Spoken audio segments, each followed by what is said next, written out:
Horoscope 101, it's Claire, Lunaria Claire.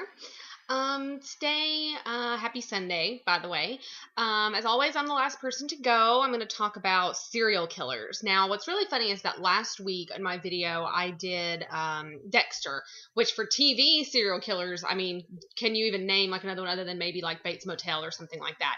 So he would have been perfect for this week as well if we were doing TV. But this week we're doing serial killers in film. Now, it's easy for me to say, oh, I could do, Silence of the Lambs, or, and I really thought about doing the film Henry. And I'm sure, if you guys haven't seen that, then, definitely check Henry out. It's fantastic. But what I wanted to do was actually challenge myself this week. And that was actually to go see a film that I have not seen before. Like, let's try something new this week. So as you can tell from the very beginning, the picture that I showed, if you recognize that, that's Mr. Brooks starring Kevin Costner. Sorry. And it's basically one of those everyday serial killer type guys, kind of like Dexter a little bit in that he's somebody that lives the normal life and has tendencies to kill. It's very different from Dexter, don't get me wrong. But as I said, I wanted to kind of view something for the first time. And I kind of went through and went on Google and was like, serial killer films. This is one of the ones that showed up and it had pretty good reviews. And don't even really remember much about it when it came out. I didn't really have a desire to see it then. So I rented it actually off of my Amazon Prime. I think they had it to watch for like $1 or something like that. It also has Dane Cook, which, the comedian, he used to be around a lot more than he is now. I'm not really sure that his film career ever took off, to say the least. Also has Marg Helgenberger, who's from CSI. She's also in Tommy Knockers. And it has, what's the younger girl's name? Danielle Panabaker. I think she was in the show Shark back in the day, if that helps. She plays the daughter. Now, this came out in 2007, so it's not very old. So this is kind of going to be a first viewing / review for me. To be honest, it's definitely worth checking out. It's not like the best film ever, but like I said, it's very, very different. And if you want something to watch that's not, I wouldn't necessarily call it, it's definitely not a slasher. I'm not going to give away anything about how he kills his victims and stuff like that because I don't want this to be a spoiler. Because, if you haven't seen it because it's not as popular of a film, I want people to go and check it out themselves without being spoiled by me. But let's just say, he does live a normal life. His daughter has some issues, but they're very, very close. And his wife and him seem like they have a great relationship. He actually, at the beginning of the film, gets a Man of the Year award. You find out that he's the kind of owner of this very large company and has a lot of money. Now, another huge star in this that I don't want to leave out is Demi Moore. She is one of the other main characters. She plays a detective that has kind of been watching his killing spree over the years, of course not knowing who it has been because he's very good about kind of cleaning everything and making it look like he's not been there. Now, the Dane Cook character, let's just say you will not really expect where that goes when you first see him. Because basically, as I said, I'm only going to say maybe the first like 10-15 minutes of the film. He does kind of commit a murder and he realizes that after the murder that the windows, like the blinds had been left open. Now, he does have an alter ego, what I call Dexter, well, what Dexter calls his dark passenger, and he talks to himself.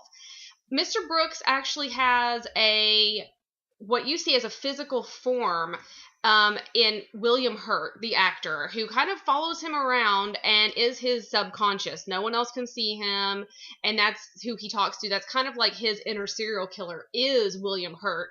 And really, Kevin Costner is the innocent guy who just has to kill for William Hurt because William Hurt is telling him to. It's kind of like that typical split personality, completely two different people kind of things. And so it's very psychological. I personally love Kevin Costner. I think back in the day, especially in the 80s, 90s, there was these few actors that were always in all of these films. It was like Richard Gere, Kevin Costner, and Mel Gibson. And honestly, if I could pick any of them for talent and just how he could do so many different things, I'm always going to pick Kevin Costner. I just love him as an actor. I think he's an amazing director. I mean, Dances with Wolves is an absolutely fantastic film.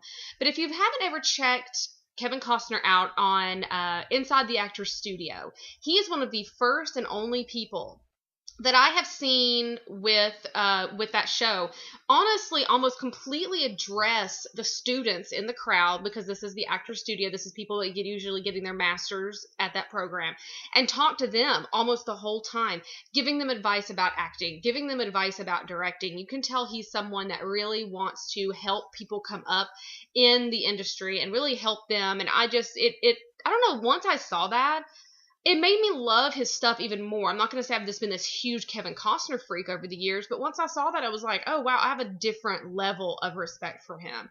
And I'm not too huge of a Mel Gibson fan anymore. So it's easy for me to say, out of all those kind of guys that were big in the 80s and 90s, Kevin Costner's my favorite. Done a lot of really awesome baseball movies, too. So for him to play a serial killer in this film was really different for him. Like I said, I love that cover. I just think that's so cool that, you could look like a normal person, but underneath you're completely something else, and you just don't know people. You might not even know the person that you're living with right now. Are they living a double life? It makes you question like all of these things. And really interesting. So I'm really glad that I kind of made myself watch something new this week, and not just kind of pick something that I've seen a million times. That's easy to go and do, but I thought it'd be fun to rent something and kind of give it a first watch, give my review, kind of let you guys know what I thought about it. I thought Demi Moore was great. I don't see her in a ton of stuff anymore, but I think she's a really good actress, whether she's doing like striptease or G.I. Jane or whatever. And that's not my favorite stuff, but I've always liked her and everything she's ever been in, even since the 80s, stuff like St. Elmo's Fire, stuff like that. So anyway, that is my kind of first viewing / review / recommendation for Serial Killers Week. Last person to go. I'm not even sure what the topic is for this week, to be honest with you, because I'm filming this a little bit early. Haven't really watched what everyone else is going to do this week yet, but happy Sunday, everyone. Hope you've had a cool kind of maybe long weekend. Hopefully you guys got maybe 4 or 5 days off for the holiday, and I will see you next Sunday.